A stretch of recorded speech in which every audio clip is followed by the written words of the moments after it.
Hello and hello. Thank you so much for joining me today. How you doing? So I'll often get messages and stuff to react to stuff that's in Austria, on this channel, which obviously this channel is about Germany. And I'm like, but that's not in Germany.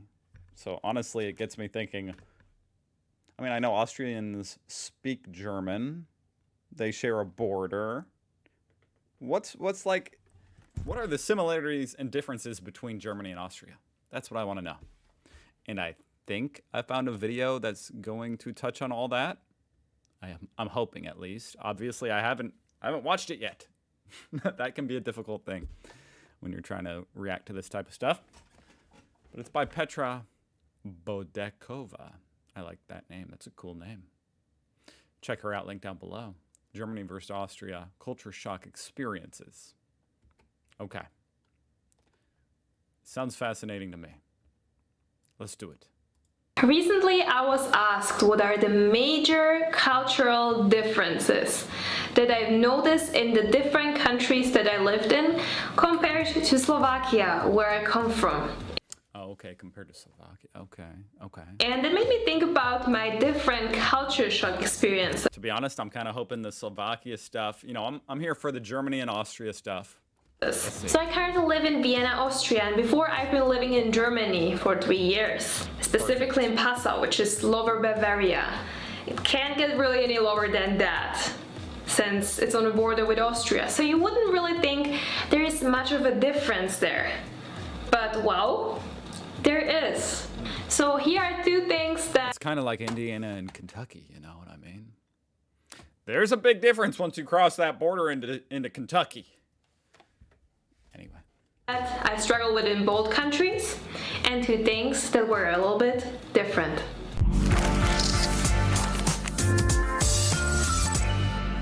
First of all, direct negative feedback. And it can get a bit more... That's gotta be Germany. It's gotta be. Direct. Come on, I mean, I make these videos all, you guys are all German, and trust me, I've got some direct negative feedback. In Germany, but generally I'm used to it at this point. If the Austrians or Germany. Germans don't like something, they will let you know. Oh, both of them are like that. Okay. And for those I appreciate that. Certainly not the way most Americans speak. of us who can't really separate the task from the person, we might take it, well, personally. That's a really interesting way of putting it. That's important, how you got to separate the task and the person, kind of like the job and the person, or your boss and the person, them directing you to do things. I feel like that's a good lesson for a lot of Americans. Okay. Myself included. Criticism from our German clients, colleagues, or business partners might feel like punch in your face. It hurts. The second one is dialect. But you gotta know, they're punching your work ethic in the face. They're not punching you in the face. I don't know. Starting in both, it hurts. The second one is dialect. Yes, I was gonna say, I don't even know, maybe I did say. I know Austrians speak German, but I'm sure it's a different dialect. Starting in both countries, I got a present from my colleagues. There was a Bavarian dialect language book and an Austrian German language book. And I have to say, I never even opened them. Why? Well, because if I would want to learn a new language, I would learn Italian or Spanish, or I would improve my Russian or Chinese, whatever. But how many languages do you guys speak? Like, improve my Russian or Chinese? She's speaking English. She knows German. She's from Czech. How do you guys do that? I invested so much time into learning Hochdeutsch. Hochdeutsch? That I kind of feel as long as you can speak it, and I know you can, we can kind of meet halfway. Now let's get to the differences. So the first is the... So is the German that different that you actually need a book to learn the differences? Communication styles. From my experience, Austrians tend to value politeness over honesty. Oh, okay. So they are a little bit more like America. Got it. And as Christoph Waltz said, Austrians tend to make their lives easier. So first of all, they are I was going to react to this video, actually, but I know it would get blocked because I've tried to react to some Conan stuff before. Hopefully this doesn't get blocked. very polite, and second, they don't mean it. So they're very polite, but they don't mean it. Okay. If that video got blocked, that's what he said. So and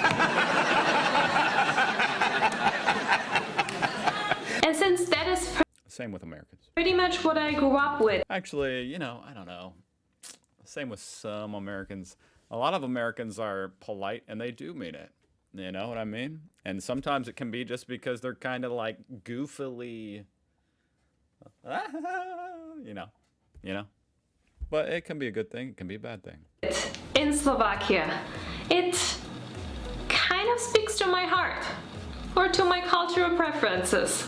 So I struggled a bit with this one in Germany, and what I've learned is that at the end of the day you need to find a balance between communicating what's important to you and also what is expected from you in the different culture. The second one is hierarchy. That would actually be really difficult. I will not lie. It would be difficult to go to a culture and live in a culture where people talk in a way that, you know, in your culture, you'd feel disrespected, but you gotta be constantly reminding yourself, you know, that's not how it is here.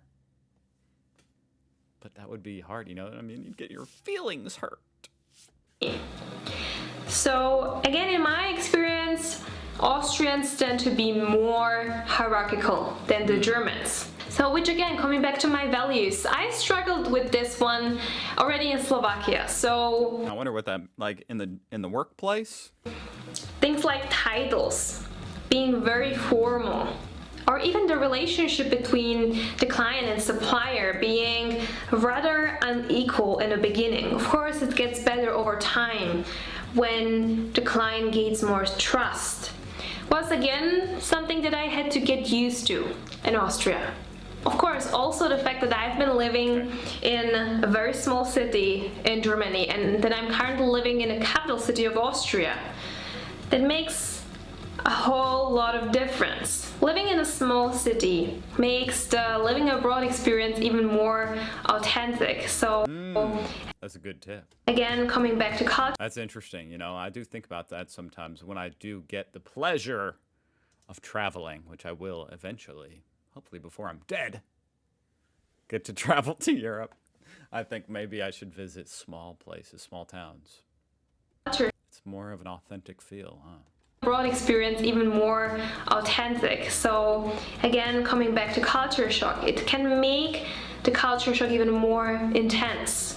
Most importantly, you might have made a completely different experience from mine, simply because of our different values. So the bigger the difference between your values and the values in the new country, the higher the likability that culture shock kicks in at some point of your stay abroad, and it might be even more intense. That makes sense. She meant the likelihood. The higher the likelihood that the culture shock kicks in. Got it. That makes sense. That certainly makes sense. So now I'm curious. Did I say that makes sense? Because it does. What are some of your experiences of living abroad? Oh, I'm American, so I've never been out of the country. Maybe even in Germany or Austria. Let us know in the comment section below. Also, if you have any questions, let me know. I would love to answer them in the... That was really great. That was actually, you know, at first I was like, uh-oh, is this going to be about Slovakia? But no, that was actually very insightful. I really enjoyed that. Oh, here we go. Some comments. Austria, the homeland of Glock and Red Bull. Germany, the homeland of HK, BMW, Mercedes. Switzerland, the homeland of Big Sour and Swiss Army knives. All have one thing in common. They all speak German. There you go. I thought there was going to be a joke there. Was there a joke? I don't think so. I appreciate that. You know, not everything needs to be a joke. Austria is to Germany as America is to Canada.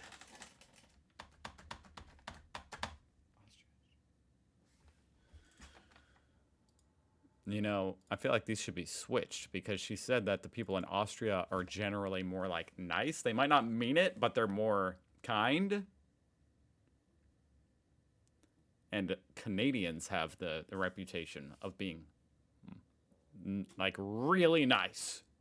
Maybe you guys don't know that. I don't know.